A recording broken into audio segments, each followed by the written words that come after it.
What up, bitches? It's the MisanthropikOne, aka He Who Hungers, and I'm back up in this bitch for another rant/review. Today, I want to talk about this album right here.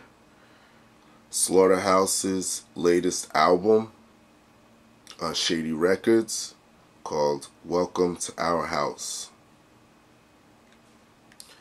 I've talked about Slaughterhouse in the past. They're a hip-hop supergroup comprised of 4 lethal MCs: Joe Budden, Crooked I, Royce the 5'9", and Joel Ortiz. And you know, they started a lot of buzz when they first were coming together, when they first you know, had their original inception of the group. And mad people were going crazy saying, yo, this is gonna be fucking sick, including me, you know, because I know these 4 dudes. I followed their careers and everything, and I love all their solo shit for the most part. And yo, I was stoked when I heard that they were coming together. Now, I reviewed their first official album on E1 when they were signed to E1, which was formerly Koch Records, and I thought that album was fucking sick as fuck. You know, it was great, dope lyricism, good beats for the most part again. And you know, that shit, that independent release got them to get signed to Shady Records. Eminem said, yo, I need these motherfuckers, they're good for hip hop, I want to sign them. And fast forward to present, here we are with their Shady Records debut, Welcome to Our House. And let me just tell you, I was very, very disappointed with this album, and I'll tell you why later in the video. But first, let me go into some of the producers that produced this shit. Okay, Eminem executively produced this album, but he also produced some tracks on here, needless to say. You got Alex the Kid, you have Hit Boy, T-Minus, A-Rap Music, No ID, Street Runner, and Raymond Sarome Diaz. Got Black Key Beats. Now let me skip all the thank yous. Yeah, Mr. Porter.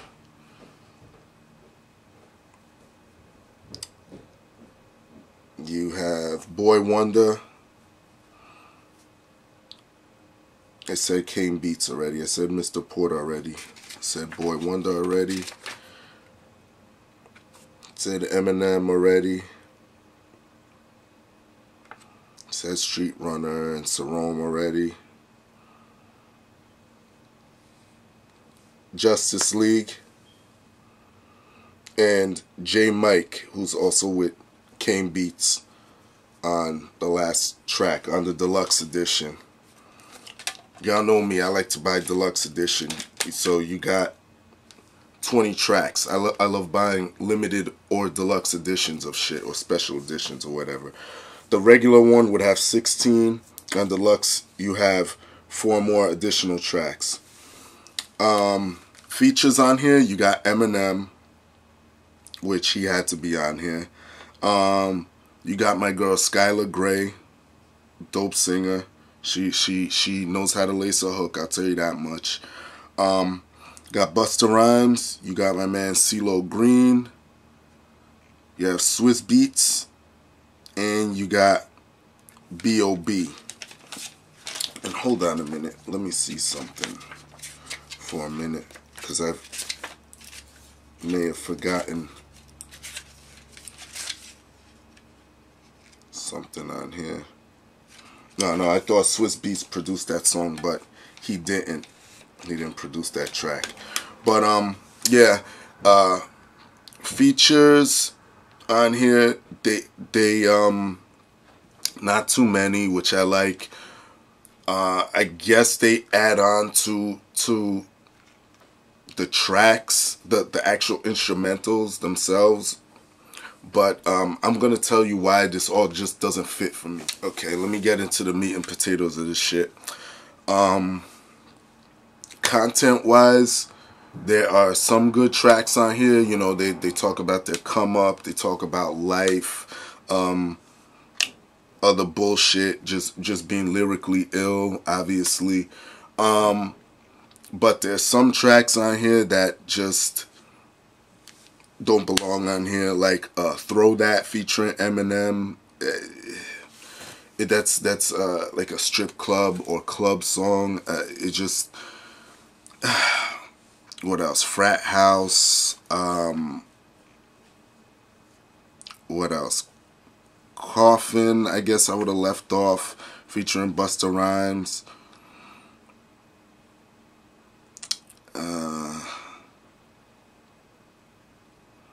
I forget. You know, this album just really turned me off. Lyrically, these dudes are ill. There were some songs, I forget which song it was. That's how turned off I was by this album. That Royce the 5'9" was going loo loo loo loo in one of the verse. I forget, he ended his bar, not ended his bars, but he did a whole bar just going loo loo loo loo loo loo loo. Someone tell me what that track is. I don't even care to tell y'all what it is. I'm not gonna let you waste your time.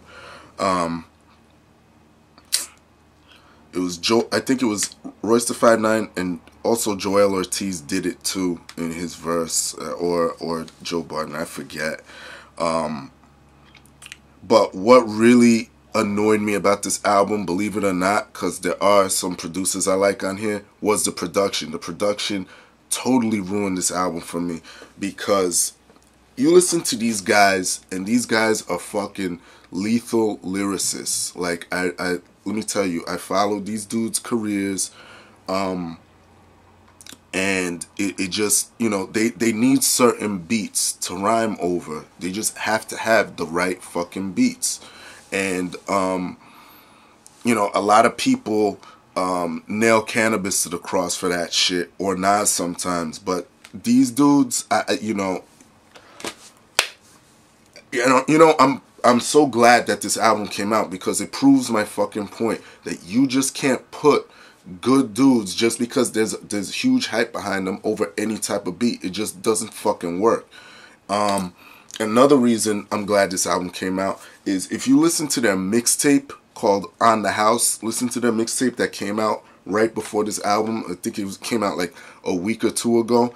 That mixtape is way better than this shit. That is just Slaughterhouse. That shit right there is Slaughterhouse. With a name like Slaughterhouse, you can't be going over these light beats, these upbeat beats. It just doesn't make sense. You can't really be super goofy, you know what I mean?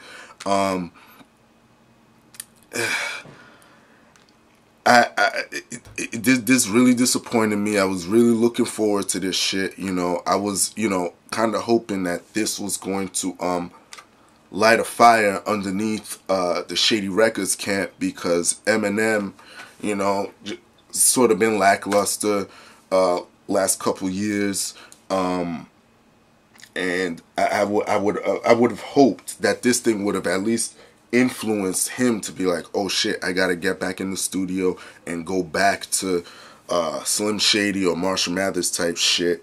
But this shit right here is just it has Eminem written all over it. Present Eminem, #1, which isn't the Eminem that I grew up with. So I mean, I'm not too crazy about that, and it's just crazy. I'm not saying that lyrically it sucks, because I know what's gonna happen. This happened to me when I was criticizing Relapse. and motherfuckers were leaving comments and messages to me saying, "Oh, the album's lyrically ill though. It's lyrically ill. I thought you were all about lyrics and this and that." And listen, I love lyrics. Don't get me wrong. I think it's a dying art form in the art of hip hop. A lot of people are being lazy and shit, and these four dudes are dope lyricists. But you need everything else encompassing that. You need the dope delivery, voice, flow, and beats. You need all that. It's not just the lyrics, because anybody could put out a lyrically dope album. But if you don't have the right shit backing you up, it's gonna suck. It's gonna suck. I said the same thing about Atmosphere's album that came out, what do you call it, last year, The Family Sign. I was very critical of that. Slug had dope lyrics, but the production fucking sucked on it. And that's how I feel about this shit. The shit was way too light for these dudes.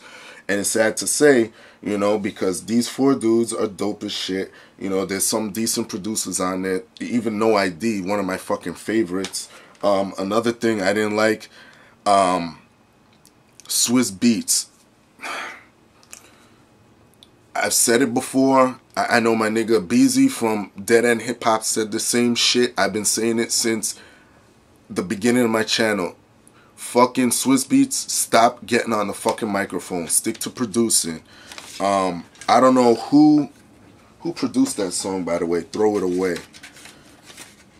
Let's see here, cause I got a problem with the sample that was used. Throw It Away was produced by Mr. Porter, who is in Eminem's camp. Is part of D12, Dewan Porter. You mutilated that sample. I forget what the fuck that sample's from, but it's a commonly used sample that a lot of rappers use, and he turned it into some upbeat party type shit, and I was like, no. That does not fucking work, because that sample is usually very dark, very menacing, and I just it sucked. It wasn't good at all. Additionally, what also pissed me off about the release of this album is the fact that these guys had two gigantic resources they could have tapped to put life into this fucking album.